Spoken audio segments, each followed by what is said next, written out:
Hello students, आज आपका पढ़ेंगे आपका trimming, dehydration, clearing and infiltration.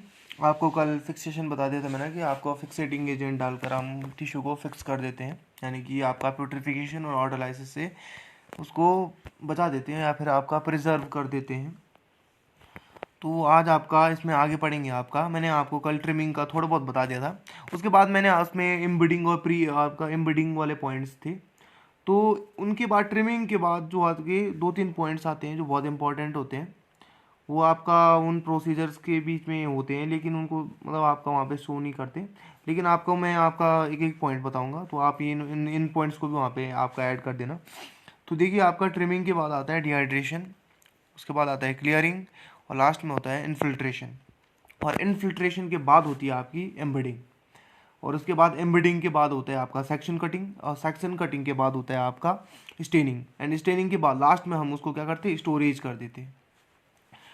तो अब आपका देखिए, आज का फिक्सेशन मैंने आपको बता दिया। ट्रिमिंग देख लीजिए, आपका ट्रिमिंग आपको थोड़ा बहुत बता देता हूँ मैं यहाँ पे। देखिए ट्रिमिंग में क्या करते हैं आप, ट्रिमिंग में आपका क्या करना है। देखिए सपोज आपका एक बड़ा सा टिश्यू है, ठीक है। देखिए आपको क्या किया, आपके सर्जन ने क्या किया, एक बड़ा सा टिश्यू काट के दिया। अब देखिए टिश्यू के अंदर मैंने बताया था वो ग्रॉसिंग करनी है। ग्रॉसिंग में क्या, नेक्ड आई से आपको क्या करना है, उसका एग्जामिनेशन करना है। तो देखिए ट्रिमिंग भी लगभग आपका ग्रॉसिंग का ही पार्ट आता है। तो देखिए इसमें क्या है, सपोज जो आपका सबसे ज़्यादा, देखिए सबसे ज़्यादा जो आपका टिश्यू है जो आपको अबनॉर्मल लग रहा है, यानी कि जिसमें सबसे ज़्यादा इन्फेक्शन हो रखे हैं, या फिर जिसमें आपको लग रहा है कि इसमें अगर मैं एग्जामिनेशन करूँगा तो मुझे ज़्यादा से ज़्यादा ऑब्जर्वेशन मिलेंगी, या फिर जो मैं मतलब जिसके लिए आप क्या कर रहे हो, अगर आपका बायोप्सी की है आपने, और बायोप्सी में आपको लग रहा है कि आपका एक बड़ा सा टिश्यू का पार्ट आपने लिया है किसी इन्फेक्टेड एरिया से, और उस इन्फेक्टेड एरिया में जो आपको सेल का बड़ा एक टिश्यू का जो एक बड़ा सा पार्ट दिख रहा है। देखिए ये भी आपका टिश्यू का, ये आपका क्या है, आपका टिश्यू है। लेकिन टिश्यू का भी, टिश्यू के अंदर भी आपकी क्या होती है, जो टिश्यू का एक पार्ट होता है और जिसमें क्या है, बहुत सारी सेल्स होती है, मास ऑफ सेल। वहाँ पे क्या है, आपका बहुत ज़्यादा वो इन्फेक्टेड एरिया होगा। कोई इन्फेक्टेड एरिया है, सपोज यहाँ पे देख लीजिए, इसका एक ये इन्फेक्टेड एरिया है, या फिर आपका ये एक इन्फेक्टेड एरिया यहाँ पे है। वैसे तो आपका पूरा टिश्यू इन्फेक्टेड है, बट ये दो एरियाज आपके ऐसे हैं जहाँ पे बहुत ज़्यादा इन्फेक्शन हो रखा है। तो आप ट्रिमिंग में क्या करते हो कि इन दोनों को अलग कर देते हो। ये दोनों इन दोनों हिस्सों को आप क्या कर दोगे, बिल्कुल अलग कर दोगे। बाकी आप टिश्यू को क्या कर दोगे, उसको छोड़ दोगे, ठीक है। पहले देखिए, सबसे पहले आपने क्या करना है, जैसे आप टिश्यू लाओगे, ये होल टिश्यू है जो आपका, ये जो पूरा टिश्यू आपका, इसको आपने जैसे लाया उसको क्या किया, सबसे पहले फिक्स किया, ठीक है। आपने उसको कहाँ डाल दिया, आपको फॉर्मेलिन में डाल दिया। फॉर्मेलिन का जो सॉल्यूशन था आपको उसमें डाल दिया। और उसके बाद आपने क्या किया, उसके बाद ट्रिमिंग की। तो ट्रिमिंग में क्या करोगे, जो आपका सबसे ज़्यादा इन्फेक्टेड पार्ट होंगे, जैसे आपका ये वाला पार्ट और आपका ये वाला पार्ट, ये दोनों पार्ट आपने क्या किया, ट्रिम करके क्या कर दिया आपने, उसको फिक्सेटिव आपका जहाँ आपने फिक्स किया था उसको, वहाँ से उसको क्या कर दिया, उस बड़े बड़े से टिश्यू से, इस बड़े टिश्यू से इन दोनों पार्ट्स को क्या कर दिया आपने, रिमूव कर दिया और अलग ला दिया। अब इसके बाद इसमें क्या करते हैं, डिहाइड्रेशन परफॉर्म करते हैं। अब डिहाइड्रेशन क्यों करते हैं, आपका ये सारी चीज़ मैं आपको बताऊंगा यहाँ पे कि आपका डिहाइड्रेशन क्यों करते हैं। आप उसके बाद क्लियरिंग क्यों करते हैं, और इन्फिल्ट्रेशन क्या होती है, और हम इनसे बेनिफिट क्या है आपके टिश्यू को, और हमारे लिए आपका ये प्रोसेस के अंदर हम इसको कर क्यों रहे हैं, ये मेन पॉइंट है आपका। तो इसको मैं आपको आगे समझाऊंगा। तो ये था आपका। अब देखिए आपका आगे,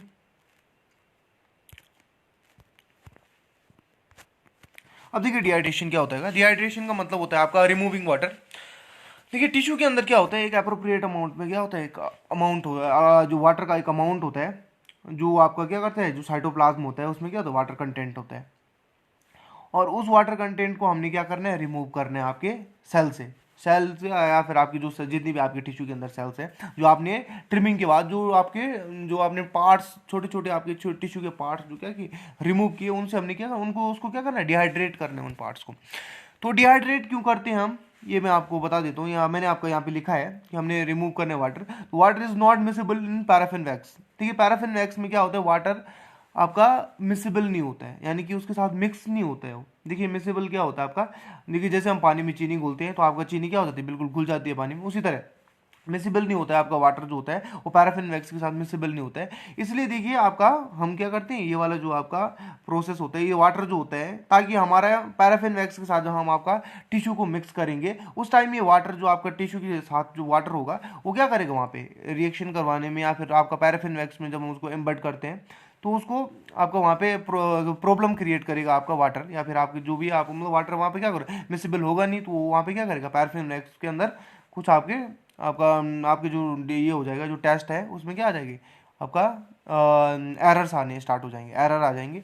इसलिए हम क्या करते हैं, वाटर को पहले ही रिमूव कर देते हैं। अब देखिए पैराफिन वैक्स आपकी समझ में नहीं आ रहा होगा भैया, आपके पैराफिन वैक्स का हम यूज़ क्यों करते हैं, वो मैं आपको आगे बताता जाऊंगा, ठीक है। लेकिन आप इतना याद रखिएगा, यहाँ पे इतना याद रखिएगा कि वाटर को हमने यहाँ से डिहाइड्रेट क्यों किया, टिश्यू को वाटर को क्यों रिमूव किया, इसलिए क्योंकि आपका पैराफिन वैक्स के साथ वो मिक्सेबल नहीं होता है। बस आपको इतना याद रखना है, बाकी आपकी समझ में धीरे धीरे आ जाएगा जैसे जैसे मैं आपको प्रोसेस आगे बताते जाऊँगा। तो यहाँ पे देखिए आपका, तो हमें क्या करना पड़ता है, वाटर रिमूव करना पड़ता है, क्यों, ताकि हमारे जो आगे हम पैराफिन वैक्स के साथ जब टिश्यू को आपका ऐड करेंगे तो पैराफिन वैक्स उसको क्या कर दे, अपने में कंजप्ट कर दे, या उसका या जो पैराफिन वैक्स के अंदर जो वो टिश्यू क्या रहे, बिल्कुल सेफ रहे, उसको क्या ना पड़े कि किसी टाइप का कोई अफेक्ट ना पड़े। तो ये वाटर क्या कर देगा, वहाँ पे अफेक्ट करेगा आपके पैराफिन वैक्स के साथ आपके टिश्यू को, इसलिए वाटर को हम पहले रिमूव कर देते हैं। अब वो पैराफिन वैक्स क्या होता है ये मैं आपको बाद में बताऊंगा। तो देख लीजिए डिहाइड्रेटिंग एजेंट क्या होते हैं। डिहाइड्रेटिंग एजेंट यानी कि जिससे हम क्या करेंगे, आपका टिश्यू को वाटर उससे अलग कर दें। तो हम क्या करते हैं, आपका यहाँ पे तीन आपके डिहाइड्रेटिंग एजेंट होते हैं। पहला होता है आपका अल्कोहल, दूसरा होता है आपका एसीटोन, थर्ड होता है आपका डाइऑक्सिन। अब इनमें देख लीजिएगा ये तीनों आपके एजेंट होते हैं। अगर आपके पास, ये पॉइंट आपका यहाँ पे ध्यान देने लायक है, ठीक है। फिलहाल आप इस वाले पॉइंट पे ज़्यादा ये मत कीजिए, दिमाग खराब मत कीजिए अपना, ठीक है। इसको मैं आपको बाद में समझा दूंगा कि आपका एक्चुअली वाटर का डिहाइड्रेट हमने किया क्यों, ये तो मैंने आपको बता दिया कि आपको किया क्यों, लेकिन आपकी समझ में नहीं आएगा कि एक्चुअली में इससे अफेक्ट क्या होगा, वो मैं आपको बाद में बताऊंगा जब मैं आपका पैराफिन वैक्स पे आऊँगा। तो देखिए डिहाइड्रेटिंग एजेंट में हम किसका यूज़ करते हैं, आपका अल्कोहल का यूज़ करते हैं, एसीटोन का यूज़ करते हैं और डाइऑक्सिन का यूज़ करते हैं। अब एक चीज़ ध्यान दीजिएगा यहाँ पे, अल्कोहल जो होता है वो क्या होता है, पैराफिन वैक्स के साथ इमिसिबल होता है। एसीटोन पैराफिन वैक्स के साथ इमिसिबल होता है। इमिसिबल का मतलब मिलता नहीं है उसके साथ क्या नहीं होगा, घुलेगा नहीं। बट डाइऑक्सिन जो होता है आपका, जो आपका डाइऑक्सिन है, ये आपका पैराफिन वैक्स के साथ क्या होता है, मिसिबल होता है। मैं क्यों बता रहा हूँ आपको, ये भी आपको समझ में आ जाएगा कि मैं ऐसे क्यों बताया कि आपका कौन मिसिबल है कौन इमिसिबल है। देखिए अगर आपके पास अल्कोहल है और आप उसके अल्कोहल से क्या कर रहे हो, डिहाइड्रेट कर रहे हो अपने टिश्यू को, तो कुछ अमाउंट अल्कोहल का भी क्या हो जाएगा, वाटर तो निकल जाएगा, लेकिन अल्कोहल क्या हो जाएगा, टिश्यू के साथ लग जाएगा, ठीक है। उसके बाद एसीटोन से अगर हम कर रहे हैं तो एसीटोन से भी क्या होगा, वाटर तो अलग हो जाएगा, आपका वाटर क्या कर दिया, रिमूव कर दिया, बट थोड़ा बहुत अमाउंट एसीटोन का क्या हो जाएगा, टिश्यू के साथ अटैच हो जाएगा। डाइऑक्सिन के केस में भी यही होगा आपका।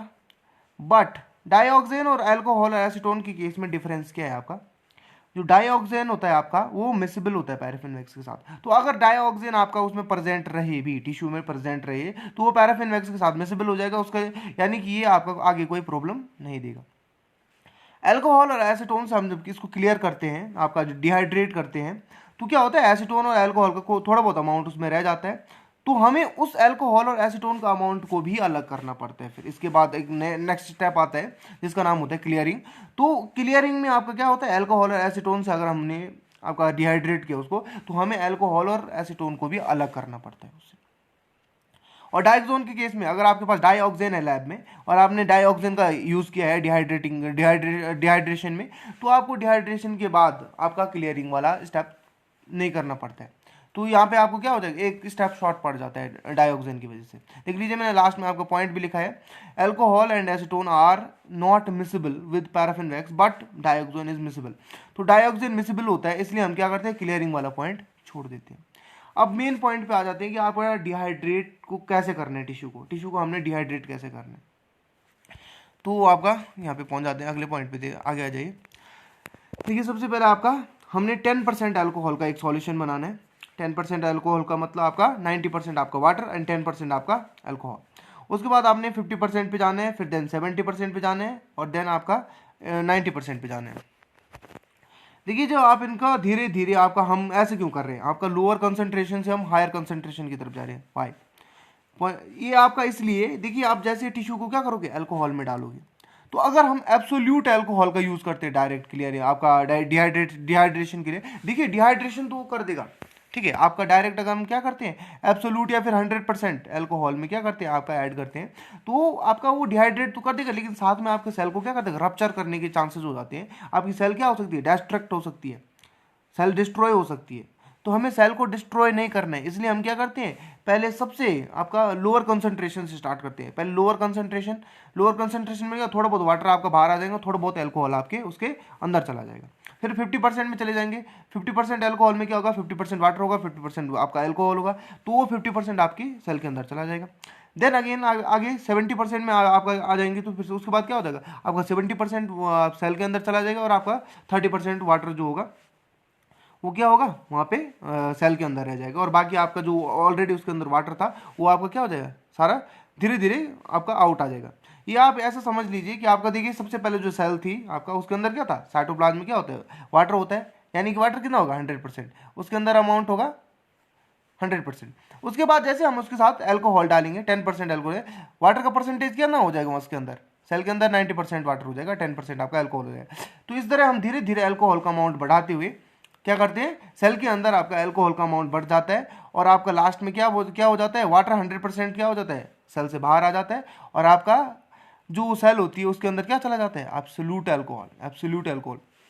और ये एब्सोल्यूट अल्कोहल क्या कर देता है आपका कंप्लीटली सेल के अंदर चला जाता है, और वहां से जितना भी वाटर होता है सेल के अंदर वो बाहर आ जाता है। तो इस तरह क्या हो जाता है आपका जो वाटर होता है वो सेल से बाहर आ जाता है, और आपकी जो सेल होती है या फिर आपका जो टिश्यू में जितनी भी सेल्स हैं जो आपका टिश्यू है वो सारा क्या होता है डिहाइड्रेट हो जाता है, उसके अंदर किसी टाइप का जो परसेंटेज होता है वाटर का वो सारा खत्म हो जाता है। आई होप इतना समझ में आया होगा कि आपका किस टाइप से आपने डिहाइड्रेट करना है। तो याद रखिएगा डिहाइड्रेट के लिए आपको डिफरेंट टाइप के सॉल्यूशन बनाने पड़ेंगे आपके अल्कोहल के और वाटर के डाइल्यूशन के। तो उसका डाइल्यूशन 10%, 50%, 70%, 90% और आपका लास्ट में आपका एब्सोल्यूट अल्कोहल। तो lower concentration to higher concentration की तरफ आपने जाना है, और आपका जो लास्ट में आपको टिश्यू मिलेगा वो बिल्कुल डिहाइड्रेट होगा, उसके अंदर किसी भी टाइप का वाटर नहीं होगा।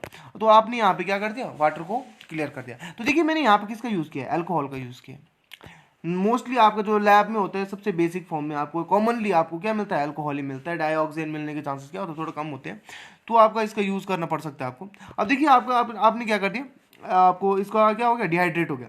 तो देखिए अब क्या है अल्कोहल हमने क्या वाटर को क्यों साफ किया था ताकि वो पैराफिन वैक्स के साथ आपका मिक्स नहीं होता, तो वहाँ पे क्या देगा आपका प्रॉब्लम क्रिएट करेगा जब हम उसको पैराफिन टिश्यू को पैराफिन वैक्स के साथ मिक्स करेंगे। तो आपका अल्कोहल भी अब क्या करेगा वहाँ पे प्रॉब्लम क्रिएट करेगा अगर आपने अल्कोहल से डिहाइड्रेट किया है उसे। अगर आपने डाइऑक्सिन से किया है तो डाइऑक्सिन तो उसके साथ मिक्सिबल है तो कोई प्रॉब्लम नहीं देगा, बट अल्कोहल यहाँ पे आप प्रॉब्लम देगा। जो सेल के अंदर अल्कोहल चला गया है वो अब आपको क्या करेगा जब आप पैराफिन वैक्स के साथ उसको डालोगे तो ये आपको प्रॉब्लम क्रिएट करेगा। तो हमें प्रॉब्लम क्रिएट ना हो इसके लिए हम क्या करते हैं अल्कोहल को भी अब क्या करेंगे यहाँ से आपका रिमूव करेंगे।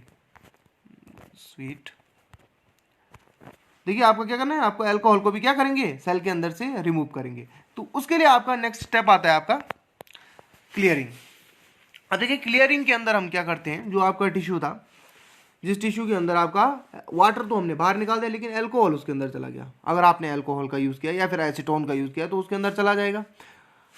तो अब हमें उस अल्कोहल और एसीटोन अगर जिसका भी आप यूज़ करोगे ठीक है डिपेंडिंग अपॉन योर अवेलेबिलिटी ठीक है जो आपके पास अवेलेबल है आपका अल्कोहल है या फिर आपका एसीटोन है, इन दोनों में से आपने जो जिसका भी यूज़ किया। अगर आप डाइऑक्सिन का यूज़ करते हो तो आपको इस प्रोसेस की ज़रूरत नहीं पड़ेगी। ये जो आपका क्लियरिंग वाला ये वाला है आपका ये जो आपका क्लियरिंग वाला है ठीक है ये जो आपका क्लियरिंग वाला है इसको आपको फॉलो नहीं करना है। इसको आप क्या कर सकते हो लेफ्ट कर सकते हो, इसको छोड़ सकते हो, आप इसको लीव कर सकते हो। बट अगर आपने एसीटोन और अल्कोहल का यूज़ किया है तो आपको ये प्रोसेस भी करना पड़ेगा। आपको वो जो आपके उसके अंदर अल्कोहल गया है उसको भी क्या करना पड़ता है क्लियर करना पड़ता है। अब देखिए इसको कैसे क्लियर करते हैं। After dehydrating the tissue the large amount of dehydrating agent कौन था आपका डिहाइड्रेटिंग एजेंट आपका डिहाइड्रेटिंग एजेंट था आपका अल्कोहल।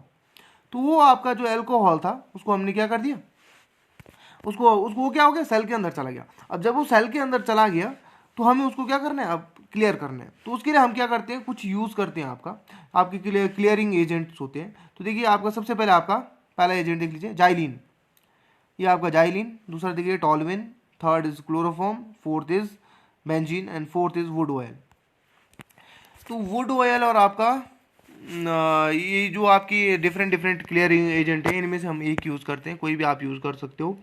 तो जो आपको कॉमनली मिल जाए वही उसी का यूज़ करते हैं। तो मोस्टली आपका जो कॉमन है वो आपका जाइलिन है। जाइलिन का यूज़ मोस्टली लैब के अंदर सबसे, देखिए सबसे चीप है आपका जाइलिन, इसका यूज़ करते हैं। उसके बाद आपका टॉल्यूइन भी आपको नॉर्मली मिल जाता है, क्लोरोफॉर्म भी मिल जाता है, बेंजीन भी मिल जाता है। But toluene, chloroform and benzene, ये तीनों आपकी क्या होते हैं, आपके टॉक्सिक कैरेक्टर्स शो करते हैं। जैसे क्लोरोफॉर्म हो गया, क्लोरोफॉर्म को क्या हो जाता है, जैसे आपका एयर के कांटेक्ट में आ जाता है वैसे क्या बना जाता है, आपको फॉस्जीन गैस बना देता है, तो काफ़ी टॉक्सिक होते हैं। बेंजीन भी आपका क्या हो जाता है, बहुत ज़्यादा क्या होता है आपका, जो उसका मैं आपका ये होता है, वो उनको जो जल्दी क्या हो जाते हैं आपका, आग पकड़ लेते हैं, बहुत ही क्या होते हैं आपके, ज्वलनशील बोलते हैं जिनको, वो होते हैं आपके। तो इसलिए हम इनका क्या करते हैं, इन तीनों का यूज़ बहुत कम करते हैं, टॉल्यूइन, क्लोरोफॉर्म और बेंजीन। लेकिन अगर आपके पास जाइलिन नहीं है, ठीक है, अगर आपके पास जाइलिन नहीं है तो आप इन तीनों का यूज़ कर सकते हो।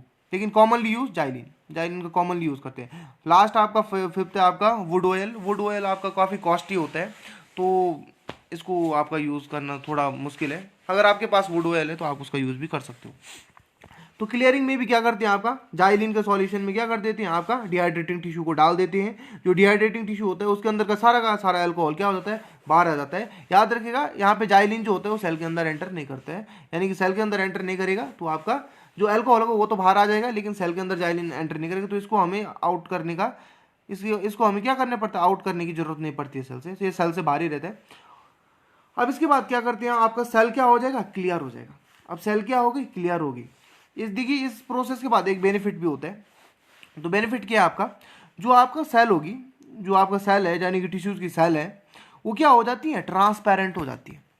दीज आर ट्रांसपेरेंट, क्या हो जाएंगे आपकी, ट्रांसपेरेंट हो जाएंगी। इसीलिए हम मोस्टली किसका यूज़ करते हैं, आपका अल्कोहल का यूज़ करते हैं। तब हम क्लियरिंग का आपका प्रोसेस फॉलो करते हैं और ट्रांसपेरेंट कर देते हैं। ट्रांसपेरेंट, देखिए मैंने आपको बताया था कि इनको क्या होता है, आपको जब सेल ट्रांसपेरेंट हो जाती है तो स्टेनिंग अच्छी पकड़ती हो। तो स्टेन हम डालेंगे उसके ऊपर, कलर डालेंगे तो क्या होता है, जल्दी ऑप्ट कर लेते हैं। और आपको सेल जो होती है वो बिल्कुल आपका, जो आप जब माइक्रोस्कोपिक स्टडी होती है वो बहुत आसान हो जाती है उसको करना। तो ट्रांसपेरेंट हो जाती है आपकी सेल क्लियरिंग के बाद। तो एक पॉइंट आप ये भी याद रखिएगा कि आपका यहाँ पे ट्रांसपेरेंसी आ जाती है सेल के अंदर। तो ट्रांसपेरेंसी आ जाने की वजह से आपको माइक्रोस्कोपिक स्टडीज में थोड़ा बेनिफिट मिल जाता है। तो ये था आपका क्लियरिंग। अब थोड़ा मैं आपको वापस आ जाता हूँ, एक बार दोबारा रिव्यू देख लीजिए। देखिए फिक्सेशन मैंने आपको समझा दिया था, ट्रिमिंग मैंने आपको बता दी थी, डिहाइड्रेशन भी मैं आपको बता दिया। देखिए डिहाइड्रेशन हम क्यों करते हैं, देखिए इसके बाद हमारा एक लास्ट आपका पॉइंट आएगा, वो क्या होगा आपका, वो आपका होगा कि इसके बाद हम इन्फिल्ट्रेशन करते हैं। लास्ट पॉइंट जो मैंने आपको लिखा है सबसे फर्स्ट में, देखिए आपका लिखा है इन्फिल्ट्रेशन। इन्फिल्ट्रेशन में क्या करते हैं, आपका एक जार लेते हैं और जार के अंदर भरा होता है आपका पैराफिन वैक्स। आपका यहाँ पे भरा हुआ होगा पैराफिन वैक्स, और इस पैराफिन वैक्स के अंदर हम डाल देते हैं आपके टिश्यू को। और इस टिश्यू के अंदर आपका पैराफिन वैक्स क्या करता है, अंदर की तरफ घुस जाता है, जिससे आपके टिश्यू को क्या मिलता है, इंटरनल सपोर्ट मिलता है। इंटरनल सपोर्ट का मतलब अंदर से टिश्यू क्या हो जाएगी, टिश्यू थोड़ा हार्ड हो जाएगी। टिश्यू हार्ड हो जाएगी तो हमें सेक्शन कटिंग में क्या मिलती है, हेल्प मिलती है, इम्बिडिंग में हेल्प मिलती है। तो इसके बाद हम क्या करते हैं, आपका जो इसके बाद अगला पॉइंट आता है इन्फिल्ट्रेशन के बाद, वो क्या मिलता है आपको, वो होता है एम्बिडिंग का। तो एम्बिडिंग के टाइम पे आपका सेल, जो आपका टिश्यू होता है, उसको एक स्ट्रेंथ मिले, पावर मिले, ताकि उसको काटने के लिए या फिर आपका उसको एक फिक्स शेप में लाने के लिए या फिर स्लाइड पे चिपकाने के लिए, एम्बिडिंग मतलब आपका क्या होता है, चिपकाना, स्लाइड पे चिपका देते हैं उसको। तो उसमें क्या होता है, आपका जो टिश्यू हो क्या ना हो, उसकी जो सेल्स हैं आपकी रप्चर ना हो, फट ना जाए सेल्स में क्या डिस्ट्रक्शन ना हो, डिस्ट्रॉय ना हो सेल। अगर आपकी डिस्ट्रॉय हो जाएगी तो आप सेल का क्या एनालिसिस नहीं कर पाओगे लास्ट में। तो इसलिए हम क्या करते हैं, उसको पैराफिन वैक्स के साथ मिक्स करते हैं। जो आपकी सेल्स थी, जो आपका क्या था, टिश्यू था, जो मैंने आपको 2 पॉइंट बताए थे फर्स्ट में कि 2 टुकड़े जो आप टिश्यू लोगे उसको हमने डिहाइड्रेट करना है। उससे वाटर हमने सबसे पहले हमने क्या किया, वाटर को बाहर निकाला। जब वाटर बाहर निकला तो उसके अंदर क्या चला गया, आपका डिहाइड्रेटिंग एजेंट। अगर आप डाइऑक्सिन का यूज़ करते हो तो आपको क्लियरिंग करने की जरूरत नहीं पड़ती है। बट अगर आप अल्कोहल का यूज़ कर रहे हो और आपका एसीटोन का यूज़ कर रहे हो तो उसके अंदर क्या चला जाएगा, अल्कोहल भी चला जाएगा। तो उस अल्कोहल और एसीटोन को भी बाहर निकालना पड़ता है बाय क्लियरिंग एजेंट। तो उसके लिए आप क्या किसका यूज़ करते हो, जाइलिन का यूज़ करते हो। उसके बाद जब आप जाइलिन का इसका यूज़ कर दोगे तो उसके बाद क्या हो जाएगा, वो क्लियर हो जाएगा और ट्रांसपेरेंट हो जाएगा। ट्रांसपेरेंट करने के बाद हम क्या कर देंगे, उसको आपका किस में डाल देंगे, आपका एक जार होता है, जार में हमने क्या डाला, पैराफिन वैक्स डाला। पैराफिन वैक्स क्या होता है आपका 55 डिग्री पे क्या होता है आपका सॉलिड हो जाता है, सॉरी आपका मेल्ट होता है। तो आपका क्या करना है, इसको हम क्या करते हैं 55 डिग्री पे क्या करते हैं, गर्म करते हैं। ये आपका 55 डिग्री पे हम क्या करेंगे, इसको गर्म करेंगे। तो जब 55 डिग्री सेंटीग्रेड पे इसको गर्म किया जाता है तो मोल्ट हो जाता है, मोल्ट होने के पिघल जाएगा। तो जब पिघल जाते हैं तो तब जाके हम इसकी पिघली हुई फॉर्म में इसको क्या करते हैं, अपने टिश्यू को डाल देते हैं। तो जैसे ही इसकी पिघली हुई फॉर्म में हम क्या करेंगे, जो इसकी लिक्विड फॉर्म होगी उसमें क्या डालेंगे, अपना टिश्यू डालेंगे। तो टिश्यू के अंदर क्या चला जाएगा आपका, ये चला जाएगा आपका मोल्टन पैराफिन वैक्स चला जाएगा। वो जिस वजह से क्या हो जाता है, उसके बाद हम क्या करते हैं, उसको फिर ठंडा कर देते हैं। तो टिश्यू के अंदर की तरफ, टिश्यू की जो अंदर की तरफ की स्ट्रेंथ होती है वो इंक्रीज हो जाती है। टिश्यू को अगर हम क्या करेंगे, आपकी टिश्यू की जो सेल्स हैं उनको क्या करेंगे, अगर हम आपका इम्बेड करते हैं या दबाते हैं तो उसके अंदर का जो पैराफिन वैक्स है वो स्ट्रेंथ देते हैं आपकी सेल को। ये इस तरह समझ लीजिए आपका कोई क्या है, आपका कोई आपका कपड़ा है या फिर आपका कोई गुब्बारा है। तो हम जब गुब्बारे के अंदर एयर भरते हैं तो आपका गुब्बारे के अंदर क्या हो जाता है कि स्ट्रेंथ मिलती है उसकी दीवारों को। ज़्यादा एयर भरोगे तो वैसे उसे क्या होता है, स्ट्रेंथ मिलती जाती है। उसी तरह हमारी जो सेल होती है उसके अंदर जब पैराफिन वैक्स जाता है और जैसे हम उसको ठंडा करेंगे उसके बाद क्या हो जाएगा, 55 डिग्री सेंटीग्रेड जैसे उसका वो टेम्परेचर डाउन आ जाएगा, उसके बाद सेल क्या हो जाएगी, सेल क्या हो जाएगी, सेल के जो अंदर का क्या इन्वायरमेंट है वो क्या हो जाएगा, ठंडा हो जाएगा। और जो पैराफिन वैक्स था, मोल्टन पैराफिन वैक्स, वो क्या हो जाएगा, हार्ड हो जाएगा। और सेल क्या हो जाएगी, आपकी सेल जो हो जाएगी अंदर से स्ट्रेंथ ले लेगी, उसके अंदर पावर आ जाएगी ताकि सेल क्या ना हो, रप्चर ना हो एम्बेडिंग करते टाइम या फिर आपका सक्शन कटिंग के टाइम। तो इसीलिए हम क्या करते हैं, पैराफिन वैक्स का यूज़ करते हैं। और पैराफिन वैक्स का यूज़ करने से पहले हमें एक चीज़ ध्यान रखनी पड़ती है कि पैराफिन वैक्स के साथ अगर टिश्यू के अंदर का जो वाटर है वो हमें पहले क्लियर करना पड़ता है। तो इसके लिए हम क्या करते हैं, डिहाइड्रेटिंग एजेंट का यूज़ करते हैं। अब डिहाइड्रेटिंग एजेंट भी आपके सेल के अंदर चला जाता है तो उसको भी क्लियर करना पड़ता है बाई क्लियरिंग एजेंट। और तब जाके हम उसको क्या करते हैं, पैराफिन वैक्स के अंदर डालते हैं। तब जब पैराफिन वैक्स के अंदर उसको डाल देते हैं तो उसके बाद उसकी स्ट्रेंथ जो होती है, इंटरनल स्ट्रेंथ जो होती है वो इंक्रीज हो जाती है। उसके बाद हम उसको क्या करते हैं, एम्बेडिंग और सेक्शन कटिंग करते हैं। तो एम्बेडिंग और आपका सेक्शन कटिंग आपका कल पढ़ेंगे। तो आपका ये बहुत ही आपका कोशिश की है मैंने आपको समझाने की, डिहाइड्रेशन क्या होता है, क्लियरिंग क्या होती है, और इसके बाद आपका इन्फिल्ट्रेशन क्या होता है। ये आपका इन्फिल्ट्रेशन का है। इन्फिल्ट्रेशन में आपको थोड़ा कल भी बताऊंगा कि आपका इन्फिल्ट्रेशन के अंदर किस टाइप से आपका पैराफिन वैक्स के अंदर उसको क्या करती है, एम्बेड करते हैं। और उसके बाद इम्बेडिंग होती है। इम्बेडिंग में क्या होता है, और आपका सेक्शन कटिंग के बाद क्या होता है, और उसके बाद स्टेनिंग होती है, और लास्ट में आपकी जो स्लाइड बनती है, और तब जाके हम उसको क्या करते हैं, ऑब्जर्वेशन करते हैं। हिस्टोपैथोलॉजी के अंदर आपका जो मेन, जो मैं आपको बेसिक समझा रहा हूँ आजकल, बहुत इंपॉर्टेंट आपका, इस पर ध्यान दीजिएगा। अगर आपने ये समझ लिया तो आपके लिए हिस्टोपैथोलॉजी कुछ भी नहीं है, बहुत सरल हो जाएगा आपके लिए, ईजी हो जाएगी बिल्कुल। तो इतना समझ में आया होगा, I hope. Okay, thank you. अगर कुछ क्वेश्चन होंगे आपके तो आप ग्रुप में पूछ सकते हो। आपका कोई क्वेश्चन नहीं आया इसके बारे में? हाँ, एक क्वेश्चन आया था मेरे पास कि आपका प्रिकॉशंस क्या है। तो प्रिकॉशंस पे मैं आपको थोड़ा बहुत बता देता हूँ। देखिए, ये आपकी 3 मैंने बताया, ये 3 मैंने आपको बताया, टॉलुइन, क्लोरोफॉर्म और बेंजीन। अगर आप इनका यूज़ करते हो तो इसमें आपको टॉक्सिकनेस से बचना है, पहली बात। अगर आप इनको क्या करते हो, क्लोरोफॉर्म को एयर में लाओगे तो फॉस्जीन गैस बन जाती है, जिस वजह से आपको क्या हो जाता है, आपकी क्या हो जाती है, डेथ तक हो सकती है, क्योंकि वो काफ़ी टॉक्सिक गैस होती है। तो और खुद क्लोरोफॉर्म भी क्या होता है, आपका निश्चेतक का काम करता है, बेहोश कर देता है आदमी को। तो इससे क्या है, आपका थोड़ा कुछ आपको क्या करना पड़ेगा, थोड़ा ध्यान से काम करना पड़ेगा, हजार्ड से इसके थोड़े बहुत। तो प्रिकॉशंस यही है कि आपको इसके क्या करना है, ध्यान से काम करना है। और आपका जो आपका फॉर्मेलिन होता है, फॉर्मेलिन भी क्या होता है, आईज के लिए बहुत इरिटेटिव होता है। तो आपका इरिटेटिंग नेचर होने की वजह से उसको क्या करना, थोड़ा आपको ध्यान से काम करना पड़ता है वहाँ पे। तो ये कुछ प्रिकॉशंस है आपके। वैसे मैं प्रिकॉशंस के लिए आपका एक दिन अलग से वीडियो बनाऊंगा, तो वो आप देख लीजिएगा। तो ये था आपका, इसका आपका नोट्स बना लीजिएगा अपनी। और इतना है, ये जो आपके डिहाइड्रेशन है इनको आप एक बार अच्छे से देख लीजिएगा, तो उसके बाद आपकी शायद समझ में आ जाए। और अगर समझ में नहीं आता है तो आप एक बार मेरे से क्वेश्चन पूछ सकते हो जहाँ से आपके समझ में नहीं आए। Okay, thank you.